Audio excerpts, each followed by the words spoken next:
Donald Trump vient de faire la demande financière la plus agressive de toute l'histoire de l'Amérique du Nord. Il s'est planté devant les caméras, a complètement ignoré des décennies d'alliance et a exigé 2800 milliards de dollars du Canada. Il a appelé ça une facture pour des décennies de protection militaire. Il a appelé ça une pénalité pour un commerce déloyal. Il a donné un ultimatum. Il a essayé de coincer le Canada. Il pensait pouvoir les briser. Mais le premier ministre Mark Carney n'a pas scié. Carney n'a pas crié. Il n'a pas balancé un poste tard dans la nuit. Il a simplement saisi le seul levier que Washington espérait désespérément qu'il oublierait. Et maintenant, les conséquences se propagent de la bourse jusqu'à votre pompe à essence locale et directement jusqu'au Pentagone. Dans les prochaines minutes, je vais vous montrer exactement ce qui a changé. Je vais vous montrer qui a paniqué en premier et je vais vous expliquer pourquoi cette menace de 2800 milliards de dollars pourrait passer à l'histoire comme la plus grande erreur de calcul de toute la vie politique de Trump. Voici exactement ce qui s'est passé. En fin de semaine, le président Trump s'est approché d'un podium et a lâché une bombe sur l'économie mondiale. Il a exigé que le Canada verse 2800 milliards de dollars aux États-Unis. Son argumentation était une pure rancœur. Il a affirmé que le Canada profitait gratuitement de la défense militaire américaine sous le NORAD et l'OTAN depuis 70 ans. Il a affirmé que l'excédent commercial du Canada n'était en réalité qu'un vol au détriment du travailleur américain. Il a déclaré, et je cite, « Ils nous doivent et ils vont payer, ou on les coupe complètement. » Il pensait que c'était le coup de force ultime. Il pensait qu'il avait affaire à un voisin plus faible qui se précipiterait à Washington, plierait le genou et supplierait de garder la frontière ouverte. Trump voyait le Canada comme un État vassal, un 51e État qui n'avait qu'à être mis au pas. Mais Trump n'a pas affaire à un politicien de carrière qui s'intimide facilement. Il a affaire à Mark Carney. Mark Carney est un ancien banquier central, un homme qui a passé une décennie chez Goldman Sachs, un homme qui a guidé l'économie canadienne à travers le krach financier de 2008 et qui a ensuite été activement recruté pour guider le Royaume-Uni à travers le chaos absolu du Brexit. Carney comprend les marchés mieux que presque n'importe qui sur Terre. Il comprend l'effet de levier et, plus important encore, il comprend exactement où se trouvent les points faibles cachés de l'Amérique. Selon des sources, la Maison-Blanche s'attendait à ce qu'Ottawa panique. Elle s'attendait à un appel téléphonique frénétique depuis le bureau du premier ministre demandant une remise. Au lieu de ça, Washington a entendu la tonalité du téléphone, puis a reçu une leçon magistrale en guerre économique. Carney a convoqué une conférence de presse à Ottawa. Il est sorti, a regardé directement dans les caméras et avait l'air complètement imperturbable. Il n'a pas offert un seul dollar. Il n'a même pas validé le chiffre de 2800 milliards en le répétant. Au lieu de ça, il a annoncé un examen d'urgence de sécurité nationale portant sur l'infrastructure d'exportation d'énergie et de minéraux critiques du Canada. Il n'a pas menacé. Il a simplement énoncé un fait. Il a rappelé au monde qu'une relation commerciale fonctionne dans les deux sens. Et en quelques minutes après que ces mots ont quitté sa bouche, les marchés financiers mondiaux ont compris ce que Donald Trump avait entièrement raté. Si vous voulez comprendre pourquoi Washington est soudainement en train de se démener à huis clos, vous devez regarder les reçus. Regardons les chiffres réels. La réalité qu'on ne vous dit pas aux informations du soir. Reçu numéro 1, l'étranglement du brut lourd. Donald Trump adore parler d'indépendance énergétique américaine. Il dit à ses électeurs que les États-Unis forent leur propre pétrole et n'ont besoin de personne d'autre. Mais cette indépendance est un mythe complet. Les États-Unis dépendent massivement du Canada juste pour garder les lumières allumées et les voitures en marche. En ce moment, le Canada fournit plus de 60% de toutes les importations de pétrole brut américaines. Permettez-moi de répéter ça. 60%. Chaque jour, environ 4 millions de barils de brut lourd canadien coulent vers le sud. Ils vont directement dans l'oléoduc Keystone, la ligne principale d'Enbridge, et ils alimentent d'immenses raffineries dans le Midwest américain et le long de la côte du Golfe. Et voici le détail crucial que les conseillers de Trump ont omis de lui expliquer. Ces raffineries américaines sont construites sur mesure pour traiter le brut lourd et acide canadien. On ne peut pas juste le remplacer. Si Trump coupe le Canada ou si Carney réduit le débit des pipelines, ces raffineries ne peuvent pas juste appuyer sur un bouton et commencer à utiliser du brut léger et doux du Texas. Ça ne fonctionne pas comme ça, ni chimiquement, ni mécaniquement. Si le pétrole canadien s'arrête, ces raffineries du Midwest s'éteignent complètement. Quand Carney a mentionné nonchalamment un examen de l'infrastructure d'exportation d'énergie, les traders pétroliers de New York ont immédiatement compris ce que ça signifiait. Le prix du pétrole brut a grimpé en flèche. Les raffineries du Midwest ont commencé à lancer des avertissements d'urgence à leurs investisseurs. Si le Canada ralentit le flux, ne serait-ce que de 15 %, les prix de l'essence dans les États clés comme le Michigan, l'Ohio et la Pennsylvanie bondiront d'1 $ par gallon en l'espace de quelques jours. Reçu numéro 2, le piège des minéraux critiques. Trump a exigé 2 800 milliards de dollars pour payer l'armée américaine. Mais l'armée américaine ne peut littéralement pas construire ses armes sans le Canada. Regardez l'uranium. Les États-Unis sont en tête du monde en énergie nucléaire, mais l'Amérique ne détient qu'environ 1 % de l'approvisionnement mondial en uranium. Le Canada possède 10 fois les réserves et leur uranium est 100 fois plus concentré que la moyenne mondiale. Le Canada fournit 25 % des matières premières qui alimentent les centrales nucléaires américaines. Regardez maintenant le nickel. Le nickel est essentiel pour la défense. Il est nécessaire pour construire les moteurs à réaction des chasseurs américains. Il est nécessaire pour construire le blindage des navires de guerre de la marine américaine. Les États-Unis n'ont qu'une seule mine de nickel active, située dans le nord du Michigan. Mais voici la chute. Les États-Unis ne possèdent pas une seule raffinerie de nickel achevée. Chaque once de nickel extraite de cette mine du Michigan est expédiée de l'autre côté de la frontière à Sudbury, au Canada, pour y être raffinée. Et ensuite, les contractants de défense américains doivent la racheter. Si Carney impose un quota d'exportation sur les minéraux critiques, la chaîne d'approvisionnement de la défense américaine s'arrête complètement. Reçu numéro 3, le réseau électrique. Ce n'est pas seulement le pétrole et le métal, c'est l'électricité qui circule dans les murs des maisons américaines. Le Canada fournit 85 % de l'électricité que les États-Unis importent. Si vous vivez à New York, au Minnesota ou en Nouvelle-Angleterre, votre maison, vos hôpitaux et vos écoles sont largement alimentés par l'électricité hydroélectrique qui descend des barrages du Québec et de l'Ontario. Trump a exigé une rançon, mais Mark Carney contrôle les interrupteurs qui alimentent physiquement le nord-est américain.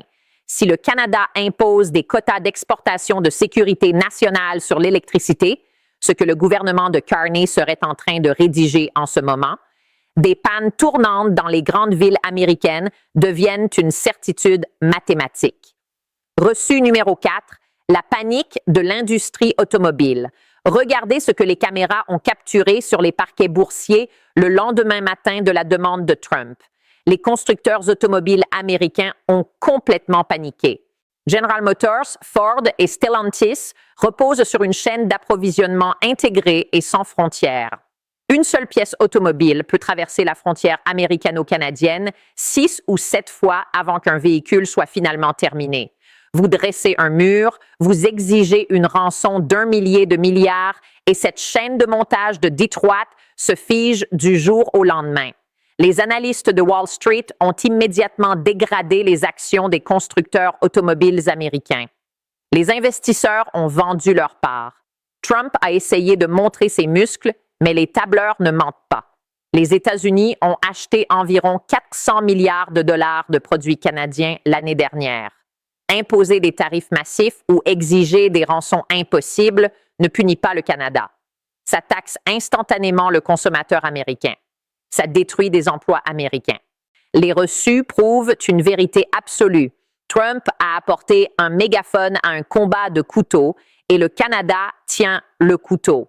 C'est exactement pourquoi Donald Trump est en train de perdre le contrôle du récit et pourquoi il perd le contrôle de son propre parti. Toute sa marque politique est construite sur la domination. Il croit que s'il crie assez fort, s'il menace avec un chiffre assez grand, l'autre côté finira par céder. C'est une tactique immobilière des années 1980. Vous intimidez l'entrepreneur, vous menacez de partir et vous attendez qu'il baisse son prix. Mais on ne peut pas intimider une nation souveraine qui détient les clés de votre propre économie. On ne peut pas expulser un pays. Trump est maintenant piégé par ses propres tactiques. Il a escaladé avec une demande massive et impossible de 2 800 milliards de dollars. Il a mis sur la table un chiffre que le Canada ne pourrait physiquement jamais payer et ne paierait jamais. Il s'est acculé dans un coin avec son propre ego. S'il recule maintenant, il paraît faible aux yeux de sa base. Il ressemble à un négociateur qui a cligné des yeux. Mais s'il va de l'avant, il déclenche une crise énergétique et un effondrement de la chaîne d'approvisionnement qui écrasera l'économie américaine juste avant les élections de mi-mandat. Regardez la relation de cause à effet qui se joue en ce moment. Voyez comme ça va vite. Il a menacé avec la facture de 2 800 milliards. Immédiatement, les compagnies énergétiques canadiennes ont mis en pause leurs investissements transfrontaliers. Ensuite, les chaînes d'approvisionnement américaines sont devenues nerveuses.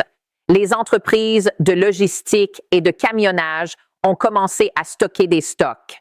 En raison de l'incertitude, le coût du fret commercial a grimpé en flèche. Et qui paie pour ça? Vous.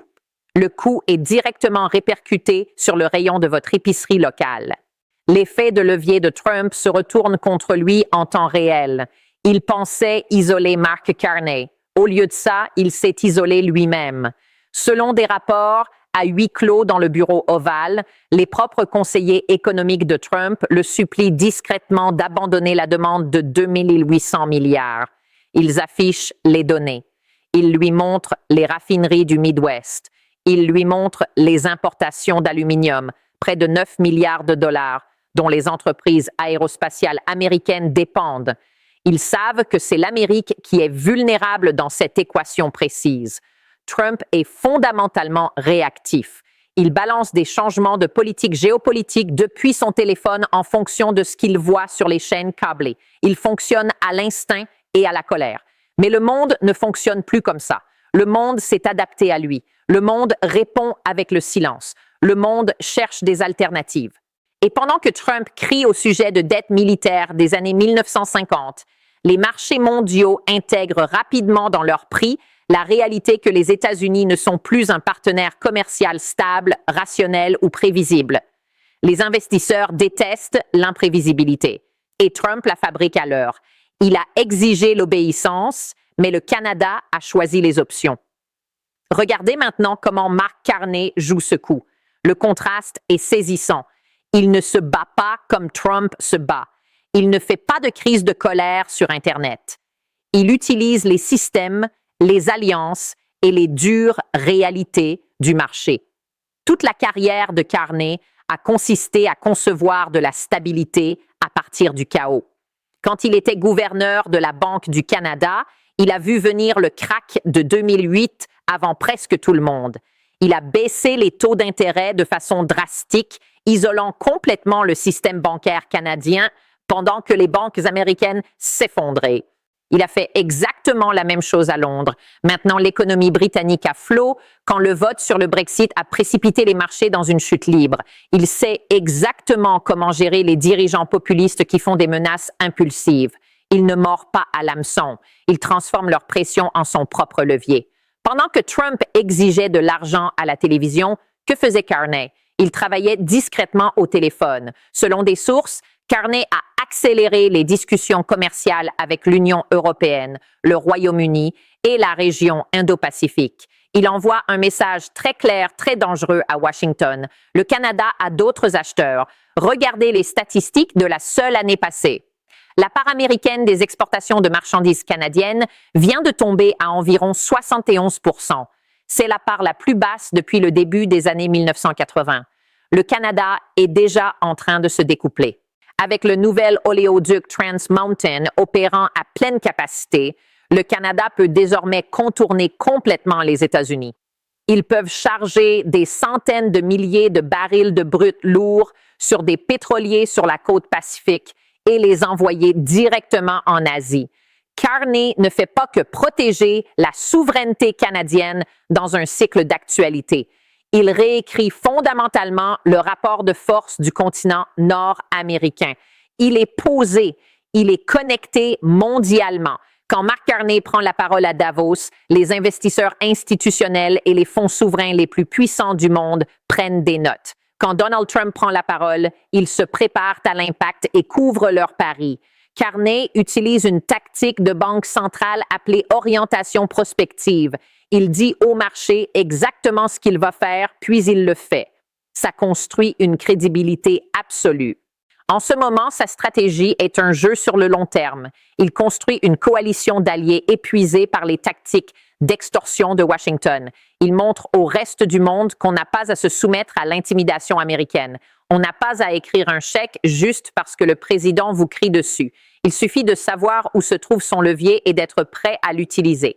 Carney a récemment publié la nouvelle stratégie industrielle de défense du Canada. C'est un pivot majeur. Pendant des décennies, le Canada achetait simplement du matériel militaire américain. Maintenant, Carney reconvertit l'économie canadienne pour concevoir et fabriquer sa propre technologie de défense chez elle. Il est en train de sevrer activement la dépendance du Canada vis-à-vis du Pentagone, précisément parce qu'il savait qu'un jour comme celui-ci viendrait. Il a vu Trump venir et il a préparé le champ de bataille. Alors, qu'est-ce que ça signifie concrètement pour vous? Même si vous ne vous souciez pas de la politique canadienne ou si vous pensez que c'est juste un différend entre politiciens, le Canada touche votre vie chaque jour. Si cette impasse continue, ça va frapper votre portefeuille fort. On parle du prix de l'essence quand vous faites le plein pour aller au travail. On parle du coût de chauffage de votre maison cet hiver. On parle du prix des courses au supermarché parce que tout ce que vous achetez est transporté par des camions qui fonctionnent au diesel et ce diesel vient du pétrole brut qui provient de l'Alberta. Si Trump pousse cette demande de 2 800 milliards de dollars et que Carney réplique en réduisant les exportations d'énergie, le consommateur américain absorbera l'intégralité du choc. Vous paierez la rançon que Trump exige, mais sous forme d'inflation. Mais prenez du recul un instant. La grande implication ici dépasse de loin la simple question d'argent. L'histoire se transforme sous nos pieds. Pendant un siècle, les États-Unis étaient la nation indispensable. Ils étaient l'encre de la stabilité mondiale, le seul pays sur lequel on pouvait toujours compter pour maintenir intact le système commercial mondial. Mais la demande de Trump, extorquer un voisin immédiat pour des milliers de milliards de dollars, signale la fin absolue de cette ère. Elle fracasse la confiance mondiale pour toujours. Réfléchissez-y. Si Washington fait ça à son voisin le plus proche, son plus grand partenaire commercial, son allié militaire le plus fiable, que fera-t-il à tout le monde d'autre? Qu'est-ce qui empêche Trump d'exiger 1000 milliards au Japon, à l'Allemagne ou à la Corée du Sud? Les alliances s'effilochent. La carte mondiale est en train d'être agressivement redessinée. Carney n'a pas haussé la voix. Il a haussé le coup d'ignorer le Canada. Et la vision de ça, un premier ministre calme, posé, très instruit, tenant bon pendant que le président américain rage et se débat, est un symbole qui reste. Il est étudié en ce moment par des dirigeants de Berlin à Tokyo.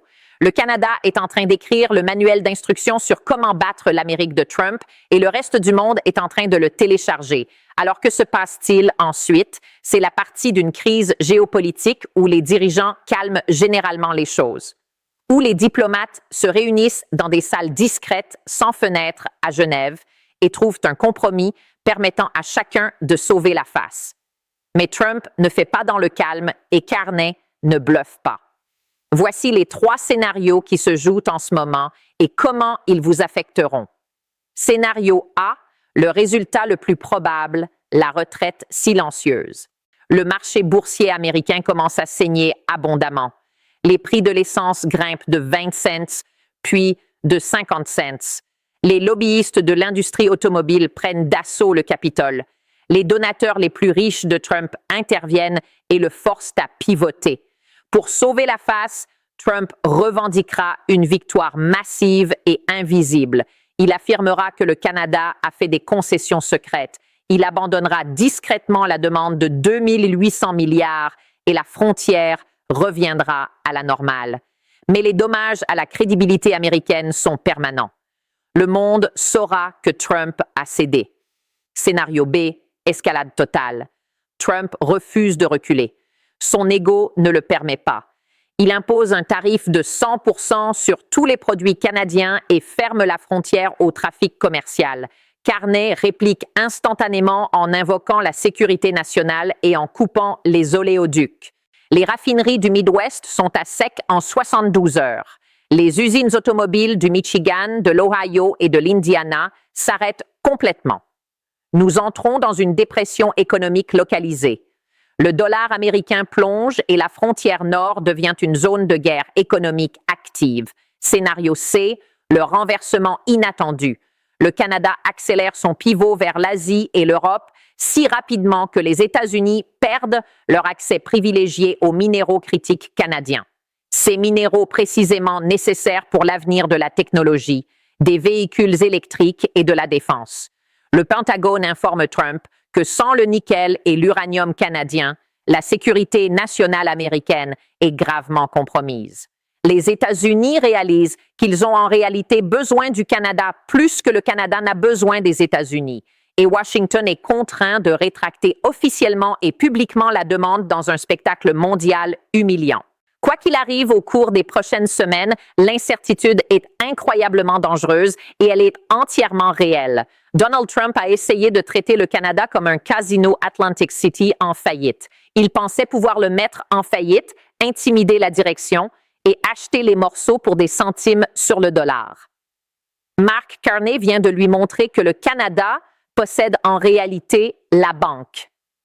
La demande de 2800 milliards de dollars était censée être une démonstration de la force américaine ultime. Au lieu de ça, elle a exposé les vulnérabilités économiques les plus profondes et les plus critiques de l'Amérique aux yeux du monde entier. Elle a montré à chaque nation rivale exactement où l'armure de l'Amérique est la plus mince. Maintenant, je veux vous entendre. Pensez-vous que Mark Carney protège brillamment la souveraineté du Canada et écrit le manuel sur la façon de gérer les intimidateurs? Ou est-il en train de défier Donald Trump, de surréagir et d'intentionnellement faire cracher le marché nord-américain? Donnez votre avis dans les commentaires ci-dessous. Dites-moi qui, selon vous, clignera des yeux en premier et assurez-vous d'appuyer sur ce bouton d'abonnement maintenant parce que cette guerre commerciale s'intensifie plus vite que quiconque ne l'avait prédit et vous allez vouloir la prochaine mise à jour avant même que les grands titres des médias traditionnels ne rattrapent leur retard. Restez aiguisés et je vous retrouve dans le prochain.